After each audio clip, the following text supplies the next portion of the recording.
18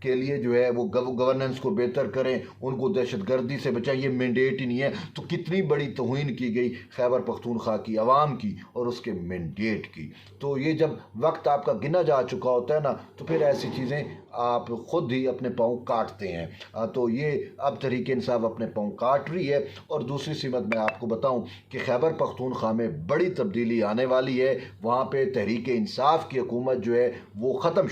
ہونے کو ہے، ختم ہو جائے گی، بطور پراکسی بھی، بطور پولیٹیکل پارٹی، بطور پراکسی بھی اب یہ آپ کو نظر نہیں آئے گی۔ اور اس میں جو لوگ ہیں M N A M P ہیں، وہ جو ہے ٹھکانے بدل لیں گے، کوئی کدھر چلا جائے گا، کوئی کدھر چلا جائے گا۔ یہ آج بات لکھ لے، یہ کچھ ہونے لگا ہے۔ اب خیبر پختونخوا کی صورتحال دیکھتے ہیں تو خیبر پختونخوا میں اس ٹائم سب سے ہیوی مینڈیٹ جو پولیٹیشین ہے، جو سیاستدان ہے، وہ مولانا فضل الرحمان ہے، اور مولانا فضل الرحمان کے ہی بیسیکلی مینڈیٹ پہ ڈاکہ مار کے جو ہے وہ پی ٹی آئی کو بٹھایا گیا تھا۔ تو اب مولانا فضل الرحمان جو ہے ان کے بارے میں دو رائے آ رہی ہیں۔ ایک تو آپ کو یاد ہو، علم ہو کہ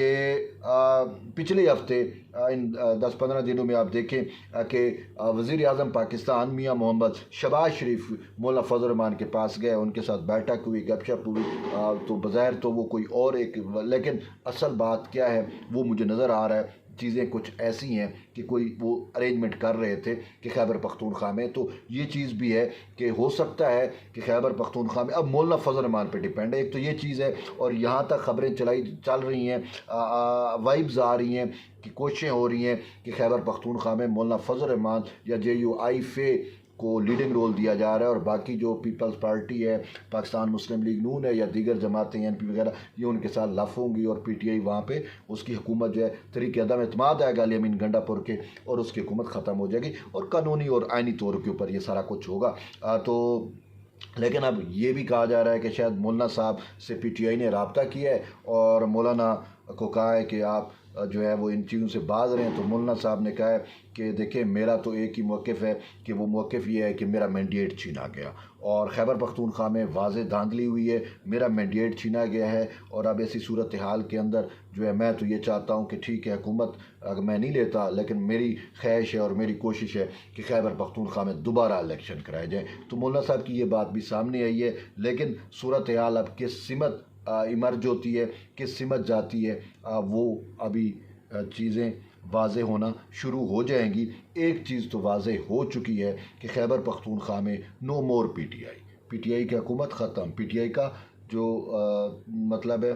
طریق عدم اعتماد آئے گی اور اس کی حکومت گر جائے گی۔ اور خود علی امین گنڈا پور کو بھی یہ وائبز تھی نا، وہ یہ کہہ رہا ہے میں چیلنج کرتا ہوں، میں سیاست چھوڑ دوں گا۔ ماما تو سیاستدان ہی کب تھا؟ علی امین گنڈا پور کب سیاستدان تھا؟ یہ تو یوتھڑے آئے اور یہ بھی سیاستدان بن گئے، جیسے ہمارے بہت سارے یوتھیے مسلط کیے گئے، ہماری صحافت میں بھی نئے نئے چہرے اور یوتھڑے ڈال دیے گئے، اور وہ صحافت بھی گندی ہو گئی، اسی طریقے سے سیاست بھی گندی ہو گئی، ہمارا اخلاقیات بھی گندا ہو گیا۔ یہ پورا پاکستان میں فتنہ فساد اور یہ گند جو ہے انہوں نے کریٹ کیا ہے۔ تو اب اس کو بھل صفائی ہے، اس کو اینڈ ہونا چاہیے۔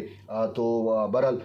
پی ٹی آئی جو ہے وہ بطور اب پولیٹیکل پارٹی بھی آپ کو نظر نہیں آئے گی، بطور پولیٹیکل پراکسی بھی نظر نہیں آئے گی، اور یہ بھی بات طے ہو گئی ہے کہ یہ اسٹیبلشمنٹ کی پراکسی نہیں، یہ بیسیکلی پراکسی ہے بھارت کی، اسرائیل کی۔ دیکھیں کتنے دن گزر گئے، ایران اسرائیل جنگ ہوئی، ان کے محاتمہ نے، وہ اڈیالہ جیل میں بیٹھے ہوئے محاتمہ نے طریقوں کی بات کرتا ہے، ڈیلی ان کے ٹویٹس آتے ہیں، کبھی اس نے مذمت کی جو ایران پر اسرائیل نے حملہ کیا، کبھی اس نے اچھا جو مودی نے پاکستان کے ساتھ کیا، یہ تو بغلیں بجا رہے تھے یہ چیز۔ تو وہ فنانسر میں نہیں کہہ رہا، الیکشن کمیشن میں سبمٹڈ ریکارڈ یہ کہتا ہے، ریاستی ریکارڈ کہتا ہے کہ تحریک انصاف کو بھارت اور اسرائیل جو ہے وہ فنڈنگ کرتے رہے، اور اس نے ہمیشہ کون سا ایسا وہ ہے جو اس نے اسرائیل اور بھارت خوش کرنے کے لیے پاکستان کے خلاف نہیں کیا۔ ہر پاکستان کی معیشت